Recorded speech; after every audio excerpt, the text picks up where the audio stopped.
কোরআন মাজিদের দুখানা আয়াত তেলাওয়াত করেছি। সে আয়াত সামনে রেখে নিকাহ সম্পর্কে কিছু কথা রাখবো।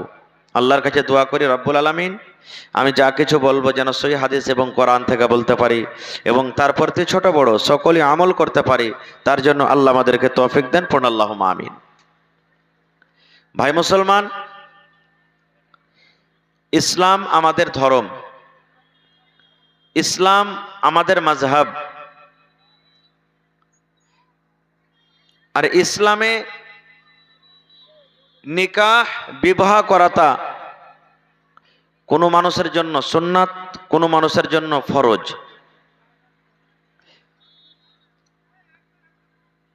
তবে ইসলামে জায়েজ আছে বিবাহ করা। যারা দুনিয়াতে আম্বিয়া রসুল নবী এসেছিলেন তারাও বিবাহ করেছিলেন।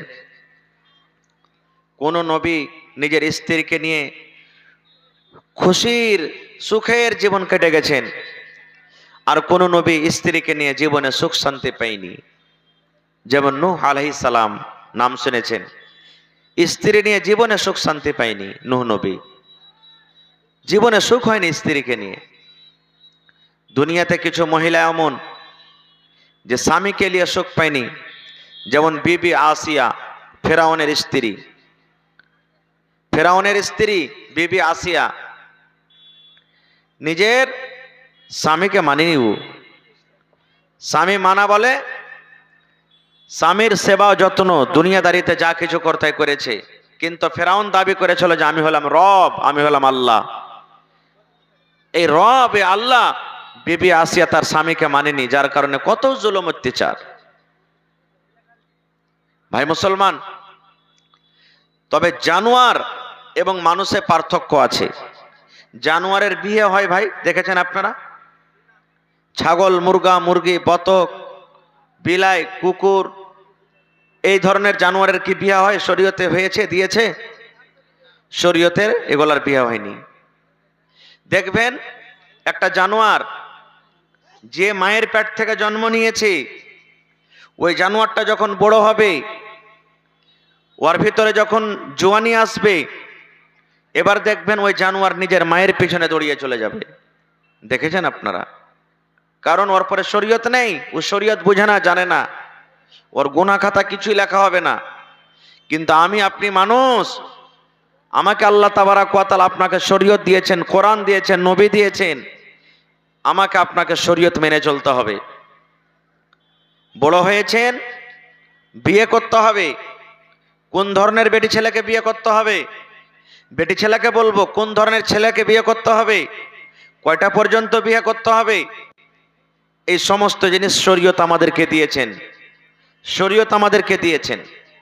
আজকে বিয়ে না বিয়ে, আজকে বিয়ে কি জিনিস আমরা মনে হয় ছেলে মেয়ের খেল তামাশা মনে করে নিয়েছি। যে ছেলে বড় হয়েছে, কোনো দেখবেন ছেলের লাখ দিয়ে পুঁটা পড়ছে টস টস টস টস করে, লাখে বন্দা সান্ধিয়া আছে, ওর বহু ঢুঁড়তে শুরু হয়ে গেল। চকচকে একটা বাড়িতে বহু নিয়ে এসেছে, 2 মাস 4 মাস 6 মাস পর তখন বেটি ছেলেটা বলছে আর ভাত খাবো না। কেন খাবি না?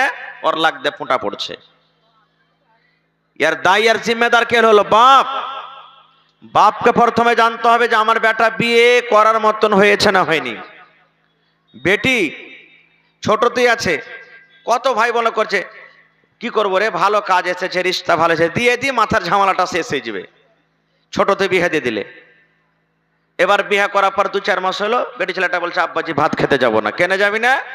হ্যাঁ, ও থাকতে ভালো লাগে না ওর বাড়িতে। মানে কি, বেটি ছেলেটা বিয়েই বুঝে না। বিয়ে কাকে বলে, বিয়ে কে জিনিস বুঝে না। বিয়ে ছেলেরাকে কখন করতে হবে? আজকে আমরা তো বিয়ে দিচ্ছি কি, হ্যাঁ রে, এই মাদ্রাসার পাঞ্জরে, রোডের পাঞ্জরে জমিনটা বিক্রি হয়েছে, 2 কোঠা যে জমিন, 6 লাখ টাকা লাগবে। তো পকেটে তো এইদিক ছাগল মুরগি ঘোড়া ঘাড়ি বেচে টেচে দেখছি 4 লাখ টাকা হয়েছে, 2 লাখ টাকা কমছে। তো কি করতে হবে? এক কাজ কর, ওই সালমানের বিয়ে দিয়ে দে না, আব্দুল্লাহর বিয়ে দিয়ে দে, 3 লাখ টাকা চাহাবি, 1 লাখ বিয়েতে খরচ করবো, 2 লাখ টাকা কমছে, জমিন খানটা কোন রকম ধরে নিব। এই দেখেন বিয়ে হয়ে গেল। এরকম বিয়ে দিয়ে টিকবে ভাই? জীবনে টিকবে না। এই জন্য বেটা ছেলেকে জানা দরকার যে আমি একটা স্ত্রীকে বাড়িতে নিয়ে আসবো, ওই স্ত্রী হবে আমার, কেমন ভাবে তার সাথে আমি ব্যবহার করব। আর একটা বেটি ছেলেকেও জানা দরকার যে আমি শ্বশুরের বাড়িতে যাব তো আমার স্বামীর সামনে আমি কিভাবে থাকব। যেমন একটা উদাহরণ, আল্লাহর নবীর জামানাতে একটা বাপ নিজের বেটির বিয়ে দিবে, যেমন আমরা সাধারণ বেটির বিয়ে দিই। বসে যান ভাই, আপনারা আল্লাহর রাস্তায় বসে যান। পিছনে যারা আসছে ওর অসুবিধা হয়েছে, আপনারা বসে যান, যাতে পিছনে আসবে ওরাও বসে যায় আপনার দেখা দেখি। বসে যান ভাই। বাপ নিজের বেটির বিয়ে দিবে, বেটি বলছে আব্বা আমি বিয়ে করব না খো, বিয়ে করব না খো আমি। সেই বাপ নবীর দরবারে চলে গেলেন, ইয়া রাসূলুল্লাহ আমি মনে করেছি বেটির বিয়ে দিব, কিন্তু আমার বেটি রাজি হয় না। নবী বললেন তোমার বেটিকে ডাকো। সাথে করে চলে গেলেন।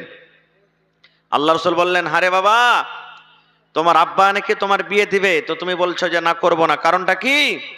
এ মায়েরা ভাইয়েরা বোনেরা আমার শুনে, এইবারে সেই বেটি ছেলে আল্লাহর নবীকে প্রশ্ন করে দিলেন, ইয়া রাসূলুল্লাহ আল্লাহর নবী গো, বাপ আমার বিয়ে দিবে, আমি ইনকার করি, আমি কিন্তু রাজি হই না নবী গো। একটা তার আগে আমি প্রশ্ন করি, আল্লাহর নবী গো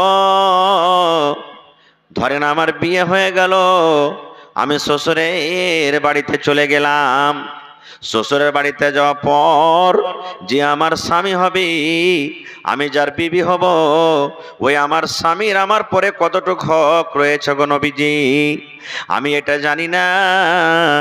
আমি একটা বেটে ছেলে মানুষ, এখনো জানি না আমার ওপরে আমার স্বামীর কতটুকু হক রয়েছে, আমাকে আমার স্বামীর কতটুকু কথা মেনে চলতে হবে জানি না। নবীকে একটু দয়া করে বলেন তো, যে আমার স্বামী হবে ওই স্বামীর কতটুকু কথা মেনে আমাকে চলতে হবে, নবীকে একটু দয়া করে বলেন।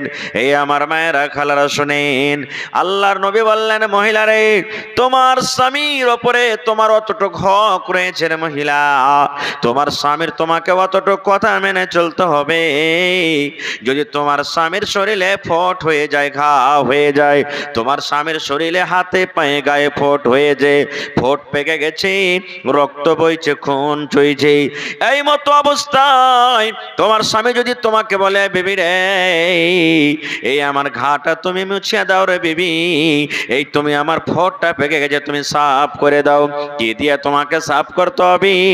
নবী বললেন মহিলা রে, তোমার স্বামী যদি তোমাকে বলে তোমাকে কাপড় দিয়ে সাফ করতে হবে না, তোমাকে তোলা দিয়ে সাফ করতে হবে না, তোমাকে পানি দিয়ে সাফ করতে হবে না, আল্লাহ রাব্বুল আলামিন তোমাকে জিহ্বা দান করেছি, এই জিহ্বা দিয়ে তুমি চেটে চেটে চেটে চেটে সাফ করে দাও। দয়ার নবী বলেছেন মহিলা তুমি ইনকার করতে পাবে না, পাবে না, পাবে না, তোমাকে জিহ্বা দিয়ে চেটে চেটে সাফ করতে হবে, এতখানি তোমার উপরে তোমার স্বামীর হক। নারে তাকবীর। এতখানি করছে আমার বহিনেরা, জানে না তো, এতখানি দূরের কথা জানে না। আহা, ওই একটা পুরুষ কে বেলা খাইটে খুঁটে এসছে আর খুব মানে খাস্তানা হয়ে গেছে, তখন কয়েছে যে হারে একটু তেল গেলা মাখিয়ে যেত। তুমি বেটি ছেলে কোনোদিন তেল মাখায়নি নিজের স্বামীকে, এমন গড় গড়ে করে তেল গরম করে ওর মাথাতে ঢেলেছে, ভাই চান্দি পুড়ে সাফ হয়ে গেছে একবারে। এরকম যদি স্বামীর খেদমত করলে কি হবে? আল্লাহ রাসূল বলেছেন মহিলা রে, তোমার উপরে তোমার অতখানি হক আছে, তোমার স্বামীর হক আছে রে মহিলা। আল্লাহর নবী বলেছেন মহিলা তোমার স্বামী মাঠে কাম কাজ করতে চলে গেছে, ধান কাটতে চলে গেছে, তোমার স্বামী মা করে ভুঁইয়া চাষ করতে গেছে, দোকান গেছে, স্কুল গেছে, তোমার স্বামী যখন দুপুরের টাইমে 10টার টাইমে সন্ধ্যাবেলাতে বাড়িতে যখন ঢুকবে, আর ওই টাইমে তুমি বাড়ির রান্না বান্না কাজে ব্যস্ত থাকো, তরকারি রান্না করো, ভাত রুটি তুমি বানাও, নবী বলেছেন মহিলা তোমার স্বামী যদি তোমাকে বলে বিবি রে এক বদনা তুমি আমাকে পানি দাও, আমাকে ক্ষুধা লেগেছে তাড়াতাড়ি করে খেতে দাও, ও আব্দুল্লাহর মা হালেমার মা জায়েদার মা বিবি রে তুমি একটু আমার ঘরের দিকে এসো, দরকার আছে। নবী বলেছেন মহিলা রে তুমি যদি রুটি পাকাও, তুমি রুটি বানা বাদ দিয়ে দাও, তুমি যদি সবজি রান্না করো, তরকারি রান্না করো, তরকারি তুমি ছেড়ে দাও, ভাত রান্না করছো, ভাত তোমার ডকমক করে ফুটতে লেগেছে, এখন তুমি ভাত পাসাবি। আল্লাহ রাসূল বলেছেন তুমি ভাত রান্না ছেড়ে ছেড়ে দাও, তুমি সমস্ত জিনিসকে ছেড়ে তোমার স্বামীর কথা তুমি শোনো। কারণ ভাত পড়ে যায়, পড়ে যাক, তরকারি লেগে গেছে হাঁড়িতে লেগে যাক, রুটি পুড়ে গেছে পুড়ে যাক, তুমি এই কথা স্বামীকে বলতে পাবে না, স্বামী গো এই 10 মিনিট দাঁড়ান, 15 মিনিট দাঁড়ান, একটু রান্না বান্নার কাজ সেরে আমি আসছি। বলছে না, চলবে না তোমার, তুমি ছেড়ে চলে যাও। আর এখনকার অবস্থা কি, যদি কোনো ভাই খালি কহে যে একটু আইনে দিকে রে পানি টানি লিয়ে আয়, আর যদি কোনো কাজ করে, তোমার কপালে কি চোখ নাই, তুমি শুনতে পাও না, দেখতে পাও না? একটা কাজ করে এসে তো কত বড় লাটের বেটা লাঠে গেছে তুমি, হ্যাঁ মিনসা কাহাকার মুখ পোড়া, একটা কাজ করেছে তো মানে বারাতের ওড় নাই। আর আমি যে হাইমে ঝাইমে করে সারাদিন বাড়িতে কাজ কাম করছি, তা দেখতে পেস না তুই আমাকে? এই দেখেন, আহা হা, কত ভাই এমন আছে যে বেটির যদি খালি ফোন করে দেয়, মা ফোন করে দেয় মাকে বাপকে, বাপু হ্যাঁ কি আছে, তোর জমের আমি ভাত খাবো না। কেন খাবি না? আমাকে এরকম ওরকম করছে। এই দেখেন, ওই বাপ বেটিকে সান্ত্বনা না দিয়ে, মা বেটিকে সান্ত্বনা না দিয়ে 5টা কুটুম নিয়ে যাবি, আই শালার বেটা শালা বাড়ি আসো ধরে বান বাইন্ধার করে 5টা মানুষকে জমা করে 5 লাখ টাকা ওর কাছে ওসুল করে ওকে পেঠা। বেশিরভাগ এগুলো হয়েছে এখন। আহা হা, আল্লাহর নবীর বেটির কথা শোনেন। নবীর 4 জন বেটি ছিলেন। কয়জন বেটি? কথা বলেন, কয়জন বেটি? 4 জন বেটি। নবীর ছোট বেটির নাম হলো ফাতেমা রাদিয়াল্লাহু তাআলা আনহা। আহা, ফাতেমা নবীর বেটির নাম। আল্লাহর নবী বলেছেন, যত মহিলারা জান্নাতের ভিতরে যাবে,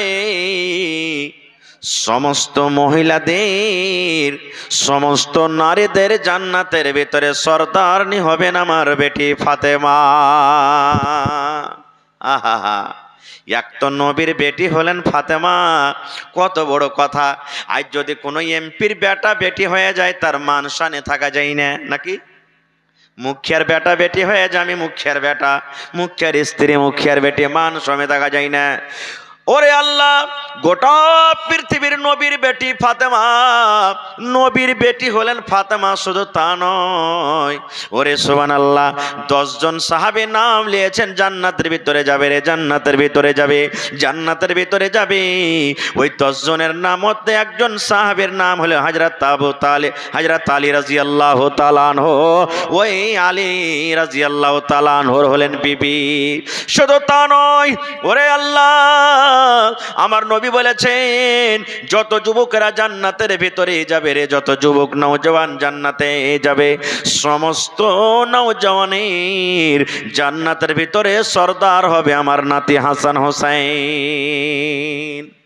তাইলে নবীর বেটি শেরে খোদা আলী, তার স্ত্রী হাসান হোসেনের মা, আর ফাতেমাটাকে যত মহিলারা জান্নাতে যাবে, সমস্ত মহিলাদের কি হবে?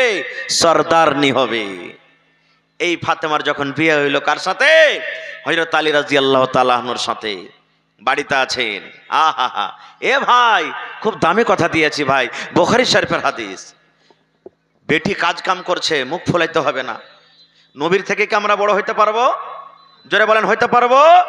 পারবো না। নবীর বেটির থেকে কি আমাদের বেটি বড় হবে? আমাদের বেটি জান্নাতে যাবে কি যাবে না আল্লাহ জানে। আর নবী বলেছেন, জান্নাতের যত মহিলা হবে সব থেকে সরদার নিয়ে আমার বেটি ফাতেমা হবে।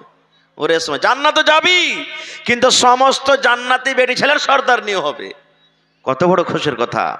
বিয়া হলো ফাতেমা রাদিয়াল্লাহু তাআলা আনহা। এইবারে আব্বার বাড়ি এসেছেন একটা গোলাম চাইতে, একটা চাকর চাইতে। কি চাইতে? আমাদের বাড়িতে আমাদের বেটিরা, আব্বাজি হাঁড়ি দাও, আব্বাজি এই দাও, আব্বাজি ছাগল দাও, আব্বাজি মুরগি দাও, চাই না ভাই? নবীর বাড়িতে নবীর বেটি চাইতে এসেছে গোলাম। দেখছেন বাড়িতে যে নবীজি নাই, মানে আব্বা বাড়িতে নেই, নবীজি নেই। মা আয়েশা রাদিয়াল্লাহু তাআলা আনহা, এটা হলেন সতার মা হযরত ফাতেমার বাড়িতে। বলছে যে আব্বা কই বাড়িতে? মা আব্বা নেই। বলছে বেটি তোমার আব্বা হয়তো দাওয়াত তাবলীগের কামে বা কোনো কাজে গেছেন। কি কাজ বলো?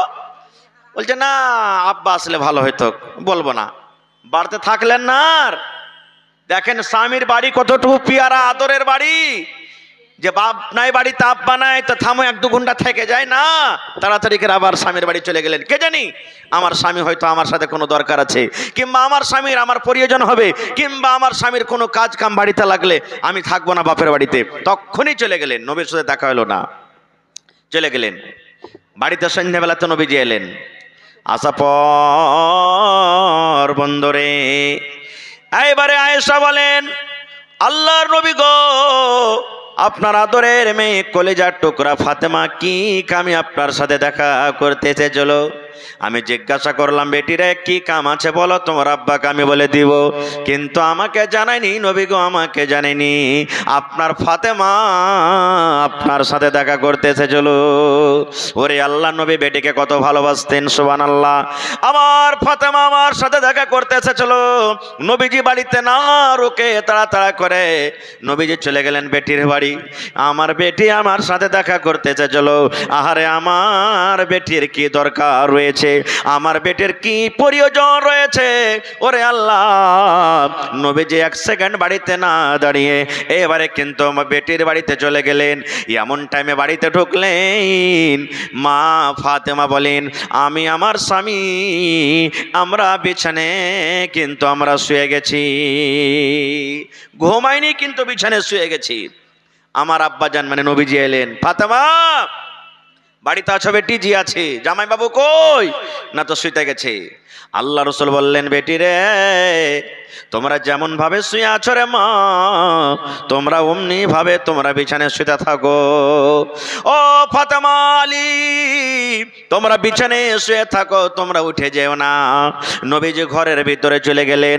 মা ফাতেমা বলেন, ওরে সুবহানাল্লাহ, আমি বিছানার এক সাইডে, আমার স্বামী আলী বিছানার এক সাইডে, আমরা দুইজন শুয়ে আছি। আর আমার দয়ার নবী আব্বাজান আমাদের দুইজনের মধ্যখানে বসে গেলেন।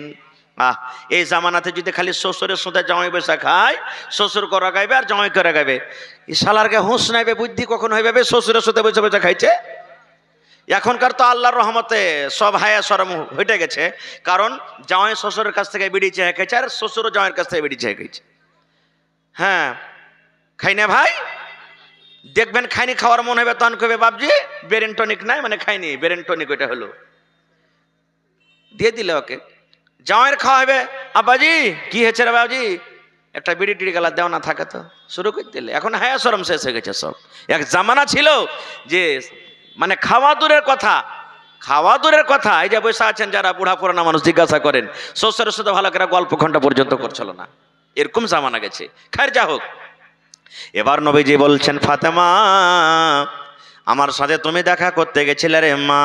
বলছে, জি আব্বা গেছিলাম। আল্লাহর নবী বললেন, বেটি রে, কি তোমার দরকার রয়েছে রে মা? তুমি কেন আমার সাথে দেখা করতে গেছিলে? তোমার মাকে কেন তুমি বলনি? বলছে, আব্বাজি আমার একটা কাজ ছিল, এই জন্য আমি গেছিলাম। বলছে, কি কাজ? বলছে, আব্বা গো, আমি শুনেছি আপনার কাছে নাকি গোলাম এসেছি, নৌকার চাকর আছি, লড়াই করে যুদ্ধ করে গোলাম পেয়েছেন। ওই গোলাম যদি আপনি আমাকে দিয়ে দেন, আমার বাড়িতে গোলামটা কাজ করবে, আমি আরাম পাবো, এই জন্য আমি আপনার কাছে গেছিলাম। এবার ফাতেমা বলছেন, আব্বা গোলামের জন্য গেছিলাম। নবী বললেন, বেটি রে, তুমি গোলাম কি করবে?